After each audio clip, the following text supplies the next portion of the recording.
welcome to Movie Review Mom. I'm so glad that you're here. Thanks for spending a few minutes with me while we talk about movies.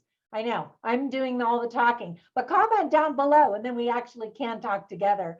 I love movies and you probably do too, which is why you're watching this YouTube channel. My goal is to give you the heads up on filmmaking quality and content so that you can make the best decision for you and your family as to how much time or money you want to spend watching a specific film. So the specific film that I'm reviewing today is called The Duke.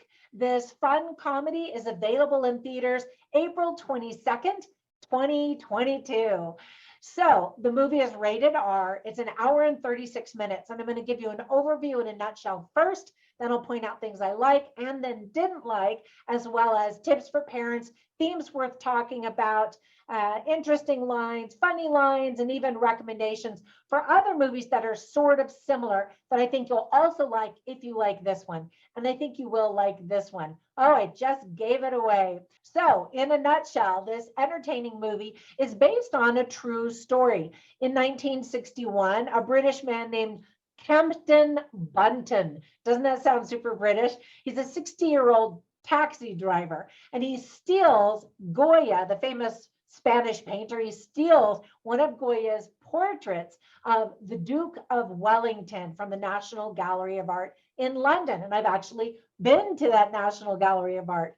And the security was pretty tight. Actually, when I was there, I saw it was the first big gallery I'd been to in Europe. And I saw some Van Gogh. And if you know Van Gogh, he paints really thick paint on his canvas. And I walked up to it because I really wanted to look at the thick paint. And it was not under glass or anything. I mean, it was that close. I could have reached out to touch it. I didn't. But as I was getting closer and closer, the security guard in the room was like, hey, back away. But anyway, this is the first and remains the only theft in the gallery's history. Kempton sent ransom notes saying that he would return the painting on the condition that the government invested more in the care for the elderly. He had long campaigned for pensioners to receive free television, which they didn't have at the time. So what happened next became the stuff of legend. Only 50 years later did the full story emerge. Kempton had spun a web of lies. The only truth was that he was a good man, determined to change the world and to save his marriage. How and why he used the Duke to achieve that is a wonderful tale. The movie was originally supposed to release back in 2020, but because so many theaters were closed due to the pandemic, the opening was delayed. Sadly, director Roger Michael passed away just 7 months ago, so he doesn't get to see the big theater premiere, which is just heartbreaking.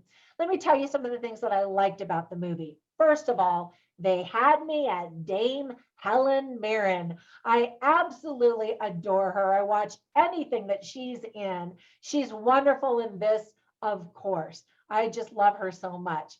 Now, Jim Broadbent is truly the star in this movie and is fantastic and is such a delight to watch. Director Roger Michael insisted that Broadbent star in the movie, and he warned that he'd walk away from the project if Jim couldn't be in it. So Jim Broadbent is perfect and extremely charming as the common man. One of the things I like is you get to learn a little bit about the Duke of Wellington in British history during the course of the movie. There's some real footage, in fact, that's used from the newsreels that are discussing the theft. And so that's kind of fun. Another fun fact is that Helen Mirren and the director convinced Eon, which is the producers of the James Bond franchise, to allow them to use just a very short clip of one of their movies in the film. The small fee that they paid for the privilege of using this clip, and they had to promise not to make any changes to it, was donated to charity. The clip is a perfect addition to one of the scenes in the movie because it features the portrait of the Duke of Wellington by Goya. And you see James Bond walk by and he looks at the picture and then walks on. And that's kind of it. That's all the clip. But it was awesome having that in the movie. So I really like that they pressed for that. And how could you say no to Helen Mirren? I mean, come on. I love it when movies reference other movies. And in this case, the original West Side Story and many others are mentioned by Kempton because he's super excited to watch them on the telly, which is what they say for television in England. There's a lovely blend of humor and a delicate look at grief. You truly feel transported back in time with set designs and costumes. There's a snappy musical score by George Fenton that I really enjoyed. And as a writer, I thought it was really fascinating to see the part of the story when Kempton Bunton, try to say that name 10 times fast, it's really hard. When Kempton Bunton tried to get some of his manuscripts published for plays that he had written. Ironically, his manuscript about grief was rejected by a publisher in a letter explaining to him that audiences don't want to consume content about grief. And yet, grief is a part of this lovely movie. At the end of the movie, we get to see a picture of the real Kempton Bunton and discover the rest of the story. So with all of that praise, there were just a few things that I didn't like or thought could have been handled better. First of all, some Americans might have a difficult time understanding certain British accents used in the movie. And I'm not saying that the movie shouldn't have had the accents, just that Americans should definitely turn on the subtitles if they watch this at home and have that ability. It'll come in handy. Some of the actual events are tweaked for the telling of the story in movie form. For example, the film makes it look like only months passed between the theft of the painting and its return to the gallery, but it was actually closer to 4 years. And finally, it's a bit problematic to declare a thief not guilty simply because he said he had a good reason for stealing something. Now, some people say he's guilty, some people say he's not. I don't want to give you any spoilers, but I worry that if people think, oh, well, I have a good reason for robbing this house or hijacking, carjacking your car, it's okay, right? And so just something to think about.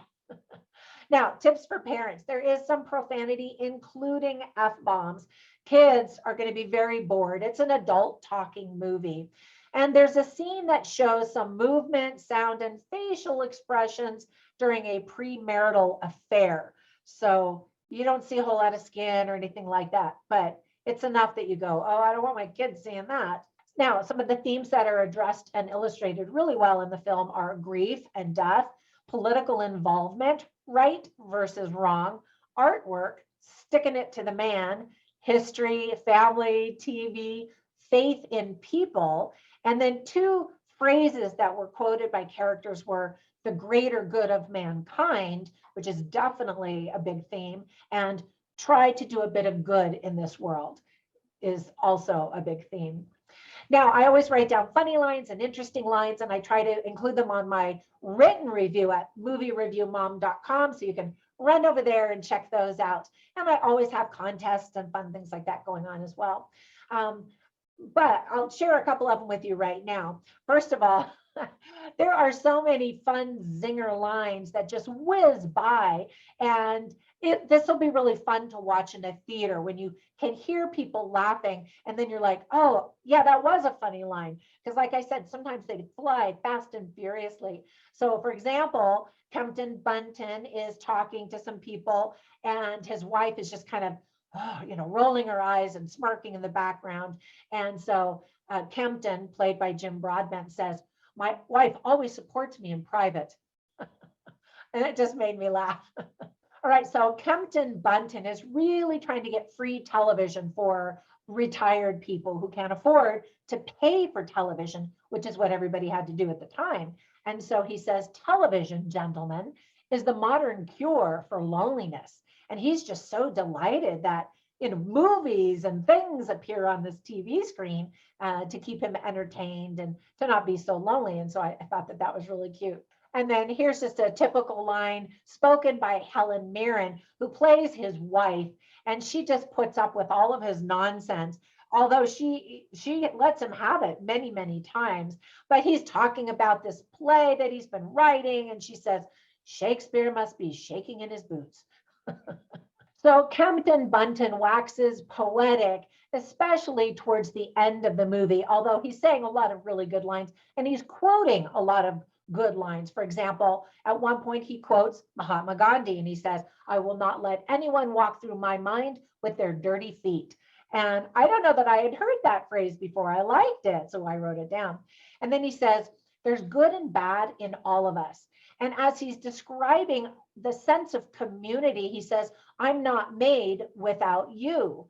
And I liked that idea. And in fact, a lot of other people around him liked that idea. And then here's another line that he quoted from somebody else when he says, "There's nothing more powerful than when a community discovers what it cares about." So he's trying to rally the community to get them to support his cause.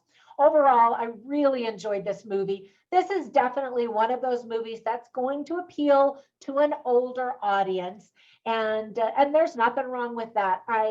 My movie review mom grade is an A. So before we go, let me give you a recommendation for another movie that I think you'll also really like if you like this one. It's called Woman in Gold, and it stars Helen Mirren, but it also is about a painting that was stolen based on a true story in Europe. So definitely check that one out if you haven't seen it. I think you'll really enjoy that one as well. All right, as always, thank you so much for subscribing and liking my videos. It helps spread YouTube magical fairy dust all over my channel so that other people can find my channel. And I'm trying to grow my channel. So thank you. And when you get a minute, run over there and visit me on Instagram as Movie Review Mom or as my name, Trina Boice. All right, until my next movie review or trailer reaction, I'll catch you in the next one. Bye.